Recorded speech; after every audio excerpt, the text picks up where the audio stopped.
कभी सोचा है कि एक पूरी की पूरी जीती जागती बेहतरीन सभ्यता, जिसके पास कमाल की इंजीनियरिंग वाले शहर थे, एक बहुत ही एडवांस्ड समाज था, वो सब कुछ बस यूं ही गायब हो जाए? आज हम सिंधु घाटी के इसी सबसे बड़े रहस्य से पर्दा उठाएंगे और जानेंगे कि सदियों से जो कहानी हमें सुनाई गई और आज जो वैज्ञानिक सबूत हमारे सामने हैं, उनमें सच क्या है।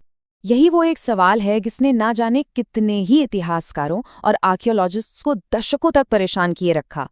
मतलब एक इतनी शानदार सिविलाइजेशन जो अपने वक्त से बहुत बहुत आगे थी, आखिर उसका नामो निशान तक कैसे मिट सकता है? चलिए इस ऐतिहासिक पहेली की तह तक चलते हैं। अच्छा, तो इस रहस्य को समझने की शुरुआत होती है दो बिल्कुल अलग अलग सभ्यताओं से, जो एक के ठीक बाद एक आईं। और मजे की बात यह है कि उनके बीच जो जमीन आसमान का फर्क था ना, वही इस पूरी गुत्थी की सबसे बड़ी चाबी है। आप जरा इस पर नजर डालिए। एक तरफ थी सिंधु सरस्वती सभ्यता, जो पूरी तरह से अर्बन थी। मतलब बड़े बड़े एकदम प्लान किए हुए शहर इसकी पहचान थे। और फिर इसके खत्म होने के बाद जो दौर आया वैदिक सभ्यता का, वो एकदम रूरल यानी ग्रामीण था। सोचिए, एक हाईटेक शहरी समाज का पतन होता है और उसकी जगह एक ग्रामीण समाज ले लेता है। इतिहास में ये एक बहुत ही बड़ा और अजीब मोड़ था। तो सवाल फिर वहीं आकर खड़ा हो जाता है कि इतने बड़े पैमाने पर यह बदलाव आखिर हुआ तो हुआ कैसे? ऐसा क्या हुआ होगा कि वो फलते फूलते शहर खंडहर बन गए और लोग वापस गांव की तरफ लौट गए? और देखिए, ये कोई मामूली गिरावट नहीं थी। हम एक ऐसी सिविलाइजेशन की बात कर रहे हैं जिसने दुनिया को शायद सबसे पहले बेहतरीन टाउन प्लानिंग सिखाई और दशकों तक इस बड़े पतन की एक बहुत ही सीधी सरल लेकिन नाटकीय वजह बताई जाती रही। और वो वजह थी एक आक्रमण का मिथक।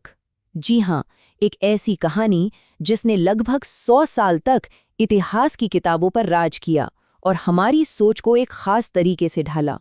इस कहानी को सबसे ज्यादा हवा दी मॉर्टिमर व्हीलर जैसे इतिहासकारों ने। उनकी थ्योरी के मुताबिक इस महान सभ्यता का अंत बाहर से आए कुछ लड़ाकू हमलावरों ने कर दिया था। तो कहानी कुछ ऐसी बनाई गई कि बाहर से कुछ हमलावर आए, जिन्हें आर्य कहा गया।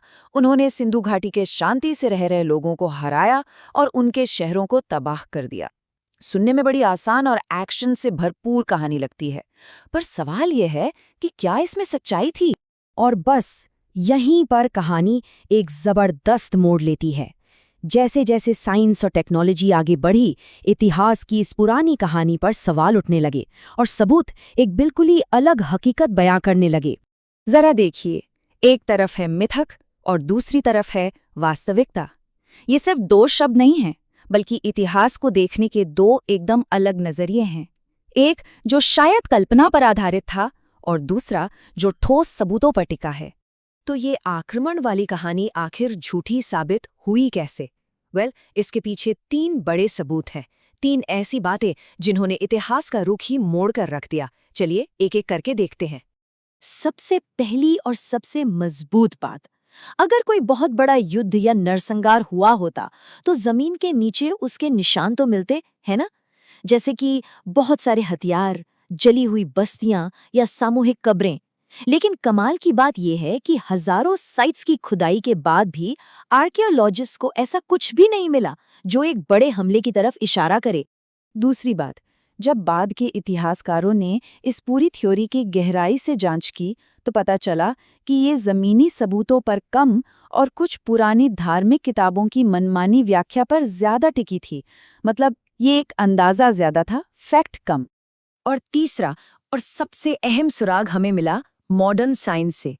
क्लाइमेट साइंस, जियोलॉजी और सैटेलाइट इमेजरी ने एक ऐसे असली मुजरिम की तरफ इशारा किया जिसके बारे में उस वक्त किसी ने सोचा भी नहीं था।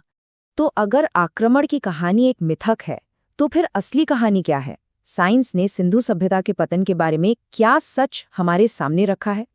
आज के सबूत एक बिल्कुल अलग तस्वीर दिखाते हैं। असली विलन कोई हमलावर नहीं, बल्कि खुद प्रकृति थी। क्लाइमेट में एक बहुत बड़ा बदलाव आया। मॉनसून कमजोर पड़ गए। सरस्वती जैसी विशाल नदियां या तो सूख गईं या उन्होंने अपना रास्ता ही बदल लिया। अब इसका नतीजा क्या हुआ? खेती-बाड़ी बर्बाद हो गई, व्यापार ठप पड़ गया और धीरे धीरे इन शानदार शहरों की आर्थिक बुनियाद ही ढह गई। तो सबक ये है कि सिंधु सभ्यता को किसी एक बाहरी ताकत ने एक दिन में नहीं हराया, बल्कि ये एक बहुत धीमी, लंबी और दर्दनाक प्रक्रिया थी, जो कुदरती और आर्थिक कारणों से हुई। ये हमें बताता है कि इतिहास अक्सर उन सीधी सरल कहानियों से कहीं ज्यादा जटिल और दिलचस्प होता है, जो हमें पहली बार में सुनाई जाती है। और ये हमें एक बहुत बड़े सवाल पर लाकर खड़ा कर देता है। जिस तरह सिंधु घाटी का सच बदला, उसी तरह आज हम इतिहास की जिन बातों को पत्थर की लकीर मानते हैं, क्या पता आने वाले कल के सबूत उन्हें भी एक नया मोड़ दे दें। क्योंकि इतिहास कभी भी एक बंद किताब नहीं होता, वो तो हमेशा नए सबूतों की रोशनी में दोबारा लिखा जाता रहता है।